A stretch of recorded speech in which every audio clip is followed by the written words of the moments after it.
আরে না না, বিয়ে বাড়ি আসিনি, এসেছি তো মাছ কিনতে। ঠিক আমার বাড়ির পাশে একটা মাছের শোরুম করেছে, কি সুন্দর সুন্দর মাছ সেখানে।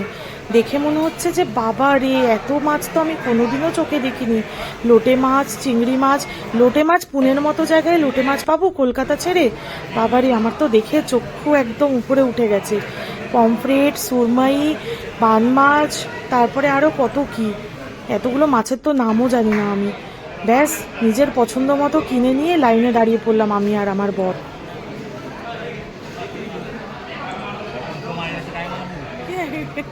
দেখাও মাছটা, আর এটাও নাও, এটা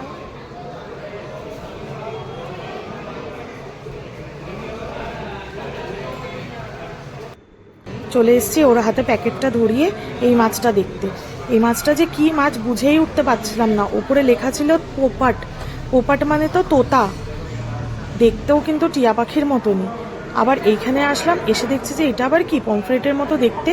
দেখলাম না, নামটাও তো পমফ্রেটই লেখা, কিন্তু আমেরিকান পমফ্রেট। আমেরিকান পমফ্রেট মানে দেখে তো মনে হচ্ছে পুরো যেন অ্যাকোরিয়ামে রাখার মতো মাছ। মনে হচ্ছে অ্যাকোরিয়াম থেকে ধরে নিয়ে এসছে মাছগুলো। এখানে আবার চিংড়ি, সঙ্গে লবস্টার। আমি তো ফার্স্ট লবস্টার দেখলাম। আমি নয়তো এর আগে ফোনে আর টিভিতেই শুধু লবস্টার দেখেছি। কি সুন্দর দেখতে লবস্টারগুলো, কেটে খেতেও ইচ্ছা করে না এগুলো, এত সুন্দর দেখতে মাছগুলো। এই যে টুনা এখানে রাখা, পমফ্রেট। আর ঢোকার মুখেই এই যে এই কাকুটা দাঁড়িয়ে, ইনি হচ্ছে সবাইকে একটা করে প্যাকেট দিচ্ছে, যে যার ইচ্ছা মতো মাছ তুলে নাও বেচে। আর এই যে বিলিং কাউন্টার, বিশাল বড় লাইন, যেহেতু আজকে ইনোগ্রেশনের দিন ছিল তার জন্য অনেক বড় লাইন ছিল। আর আমাদের লাইনটাও কাছাকাছি চলে এসছে, এবারে আমরাও বিল করব।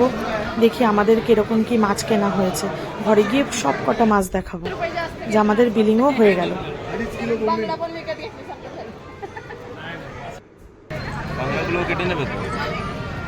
চলো, হয়ে গেল মাছ কেনা আজকের। এই যে সব, এখানটায় সব, আর ওইখানটায় আমাদের বিল্ডিং। পায়ে হেঁটেই আমরা এসছি। এইখানটায় বাজারও বসে, এই জায়গাটায় সবজির বাজার। স্যাটারডে করে সবজির বাজার বসে এই জায়গাটায়। তো আমরা আসি স্যাটারডে করে সন্ধেবেলায়।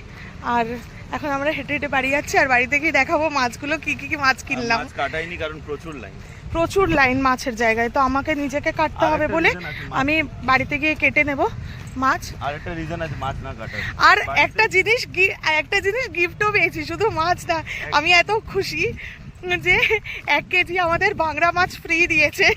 জানি না, ম্যাকরেল মাছ দিয়েছে 1 কেজি। তো খুব মজা পেয়েছি। আর দুটো এমনি বলেছি বাচ্চারা দেখবে, ওরা নিজের ইচ্ছায় 2খানা আমেরিকান পমফ্রেট দিয়েছে। তো দেখবো, ঘরে গিয়ে দেখাবো খুলে। আমরা মাছ কিনে নিয়ে যাচ্ছি এখন ঘরে। এই যে মাছের দোকান এইখানে ছিল, আর আমাদের বাড়ি এখানে। বড় কথা হচ্ছে ইনোগ্রেশনের দিন ছিল বলে ওরা অনেক সস্তায় মাছ দিয়েছে আজকে, তার জন্যই আমি আরো বেশি করে গেছি। আমি ঘুম থেকে উঠে চাও খাইনি, চলে এসছি। বলো আমরা, হ্যাঁ লবস্টার গুলো দেখলে, হ্যাঁ ট্রাই করব নেক্সট টাইম। হ্যাঁ, পুরো একদম ফ্রেশ লবস্টার। চলে এসছি আমরা আমাদের বাড়িতে। এবারে যাব মাছগুলো দেখাবো ঘরে গিয়ে। আজকে ও আনপ্যাক করবে বলেছে, ওকে হেল্প করা পারবে না, বাচ্চা মানুষ। চলে এসছি, এবার মাছগুলো খুলে দেখাবো। হচ্ছে একটা মাছ ঢেলেছে, এইগুলো হচ্ছে আমরা কিনেছি। এটা হচ্ছে শার্টিং বলে এটাকে। এই হচ্ছে আসল মাছ, লোটে। পাওয়া খুব কঠিন, হ্যাঁ এইখানে কলকাতার। আমি এটা হচ্ছে লোটে। আমি প্রায় 2.5 কিলো নিয়েছি। তো 2.5 কিলো পুরো। কত করে নিল লোটেটা? লোটেটা হচ্ছে 260 টাকা কিলো। 260 টাকা করে। আর এই শার্টিংটা হচ্ছে 160 টাকা, টাকা। আর চিংড়িটা হচ্ছে 400, 450 টাকা। হ্যাঁ, এটাও হচ্ছে 1 কেজির উপরেই রয়েছে, চিংড়িটাও 1 কেজির মতো। আর সবচেয়ে ইন্টারেস্টিং জিনিসটা দেখাও, হচ্ছে আমরা মাছ ফ্রি পেয়েছি। আমাদেরকে মাছ গিফট করেছে ওরা, যে মানে সবাইকেই দিচ্ছে, যেহেতু আজকে ইনোগ্রেশনের দিন ছিল তার জন্য ওরা এই ম্যাকরেলটা দিয়েছে ফ্রিতে।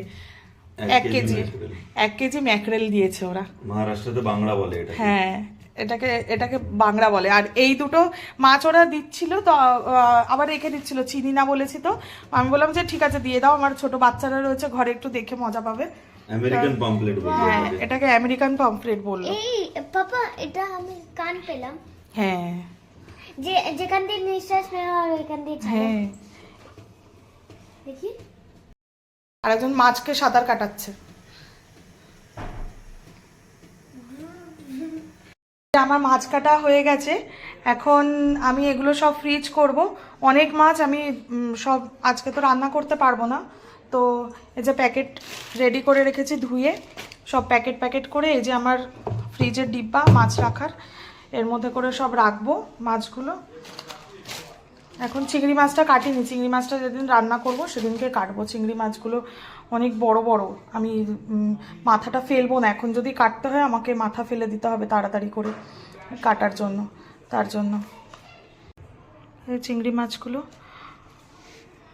আজকে কাটবো না, যেমন তেমন করে, আমি মাছ কাটায় অত পারদর্শী না, যেমন তেমন করে কেটেছি মাছগুলো, এক একটা এক এক রকম, কোনোটা এরকম কোনোটা আবার এরকম, বাদই দিয়ে দিয়েছি পেটের কাছটা, ম্যাক্সিমাম পেটের কাছটা বাদই দিয়ে দিয়েছি, কারণ কাটতে পারছিলাম না, ছাল ছাড়াতে গিয়ে নিজে ওর চাকলাই উঠে গেছে মাছের, এমন অবস্থা খোসা ছাড়াতে গিয়ে।